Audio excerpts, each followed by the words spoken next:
2003년 8월 28일 미국 펜실베니아주 일이 시내의 평범한 오후였다.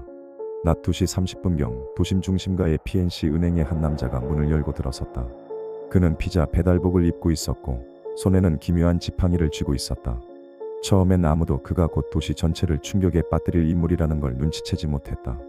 하지만 몇 걸음도 채 지나지 않아 그의 목에 감긴 낯선 쇠사슬 장치가 드러났고 사람들의 시선은 급격히 얼어붙었다. 그것은 단순한 액세서리가 아니었다. 육중한 금속 장치는 정교하게 조립된 폭탄이었고 그 아래에서 뿜어나오는 기계음과 전선은 보는 이들에게 직감적인 공포를 안겨주었다. 남자의 목에는 육중한 철제 폭탄이 채워져 있었고 손에는 지팡이 모양으로 위장한 총기와 복잡한 기계 장치가 들려 있었다. 그가 던진 한마디는 은행 안을 순식간에 공포로 얼어붙게 만들었다. 내 목에 폭탄이 설치돼 있다. 돈을 주지 않으면 난 폭사한다. 순간 은행 안은 정적에 휩싸였다. 누구도 움직일 수 없었고 숨소리조차 멈췄다. 경찰은 즉시 출동했고 은행 외부는 순식간에 통제되었다. 수십 명의 시민들이 은행 밖에 몰려들었고 이 기괴한 장면은 전국 생중계로 방송되기 시작했다. 그리고 그 남자, 그 폭탄을 몸에 두른 남자는 다름 아닌 피자 배달원 브라이언 더글러스 웰스였다.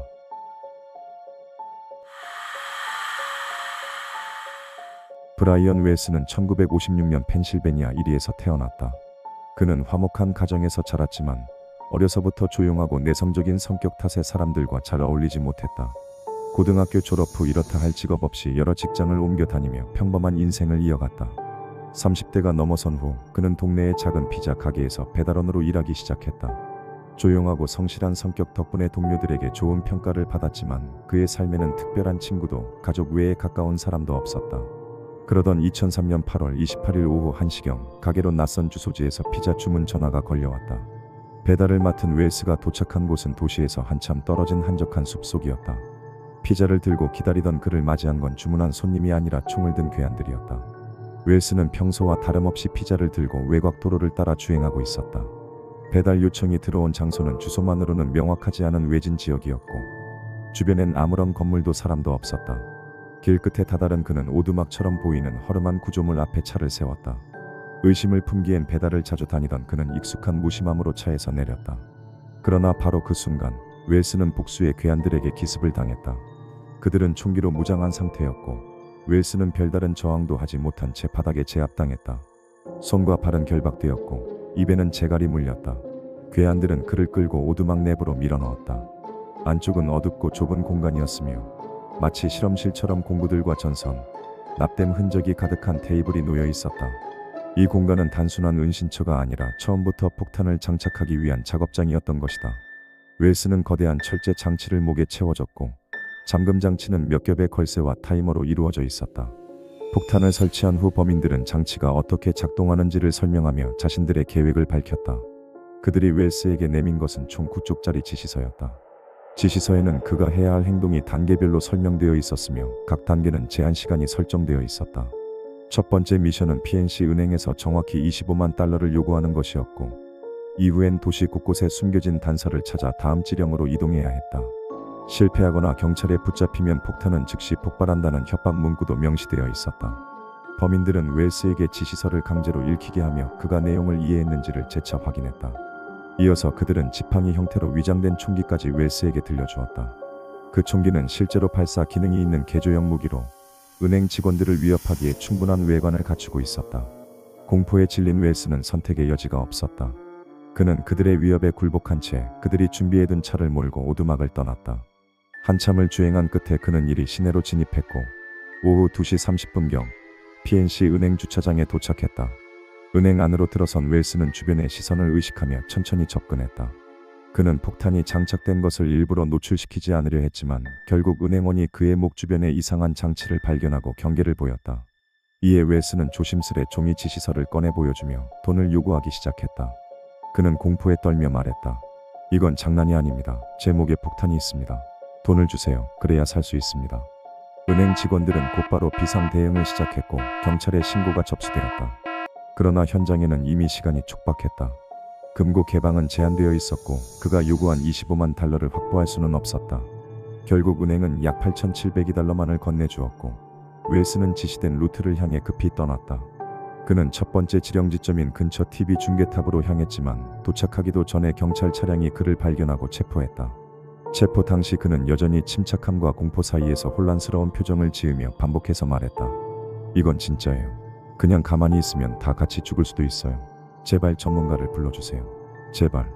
그러나 경찰들은 폭탄이 진짜인지에 대한 판단을 내리지 못한 채 그를 길 위에 앉혀놓고 폭탄 처리반을 기다렸다. 주변은 어느새 뉴스 생중계 카메라와 경찰 차량들로 가득 차 있었다.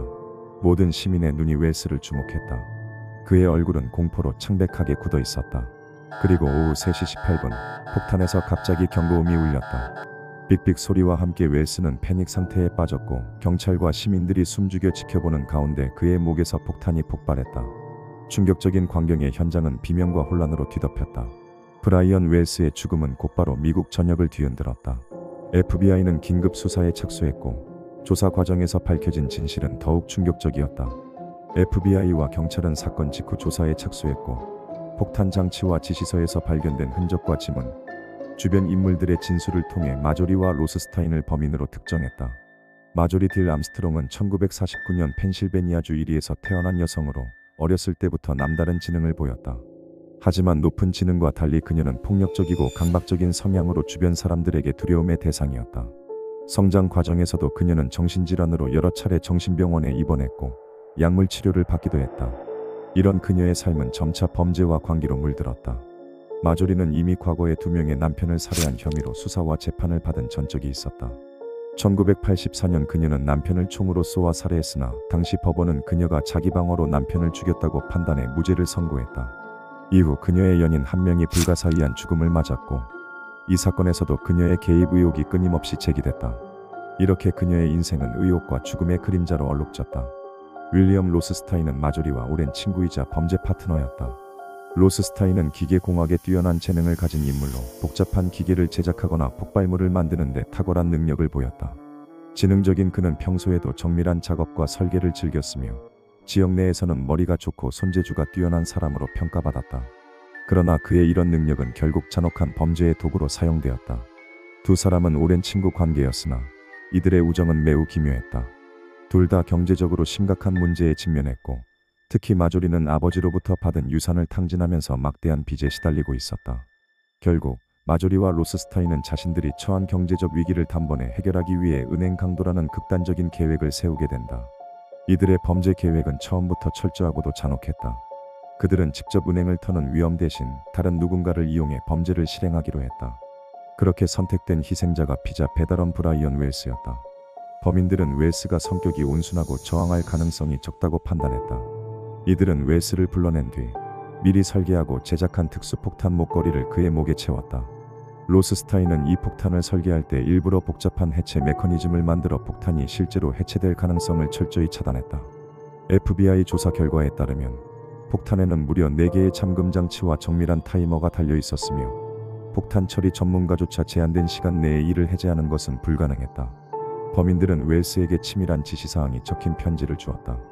편지에는 은행에서 25만 달러를 요구하고 이후 정해진 루트를 돌며 몇 군데에 미리 숨겨둔 지시서를 찾도록 했다. 이 지시서는 미로처럼 복잡했고 결국 웰스가 시간 내에 임무를 완수하지 못하도록 설계되어 있었다. 그들의 목적은 단순히 은행에서 돈을 빼앗는 것이 아니라 웰스가 은행 강도를 저지르고 경찰에게 체포된 후 폭탄이 터져 증거가 사라지도록 만드는 완전 범죄였다. 그러나 예상치 못하게 웰스가 체포된 후 경찰과의 대치 상황이 전국에 생중계되면서 범인들의 계획은 꼬이기 시작했다. FBI와 경찰은 사건 직후 조사에 착수했고 이후 추가적인 공범들도 드러났다. 범죄 계획에서 폭탄 목걸이를 웰스의 목에 장착하는 데 가담한 인물은 플로이드 스톡턴이었으며 현지 마약 딜러였던 케네스 반스 또한 마조리와 로스스타인의 계획에 적극적으로 참여했다는 사실이 밝혀졌다. FBI의 끈질긴 수사 끝에 이들 모두가 체포됐으며 그 과정에서 로스스타인은 암투병 중 결국 사망의 재판을 피했다. 마조리 딜 암스트롱은 수차례 법정에 출석해 자신이 무고하다고 주장했으나 명백한 증거 앞에서 결국 유죄가 확정되어 무기징역을 선고받았다. 그녀는 2017년 교도소에서 자연사로 생을 마감했다. 이 사건은 피자 폭탄 사건이라는 이름으로 널리 알려지며 그 잔혹성과 충격적인 진행 과정으로 인해 지금까지 미국 범죄 역사상 가장 기괴한 사건으로 기억되고 있다. 하지만 피해자인 브라이언 웰스의 가족들은 경찰과 FBI가 초동 대처를 제대로 하지 못해 웰스가 비참하게 죽음을 맞았다고 주장하며 강력히 비판했다. 브라이언 웰스의 가족들은 처음부터 그가 범죄자가 아니라 피해자였다고 주장해왔다. 그들은 웰스가 자발적으로 은행 강도에 가담할 이유가 없었으며 목숨을 걸면서까지 그런 행동을 할 인물이 아니었다고 말했다.